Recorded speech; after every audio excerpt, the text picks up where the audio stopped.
Hi guys, welcome back to my channel. So if you're a beginner and you've been finding it very difficult to get your buttercream cakes to be very smooth, and making this tutorial specially for you.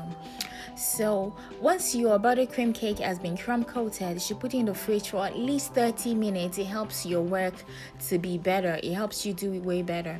So the next thing you want to do is cover the perimeter of your already crumb coated cake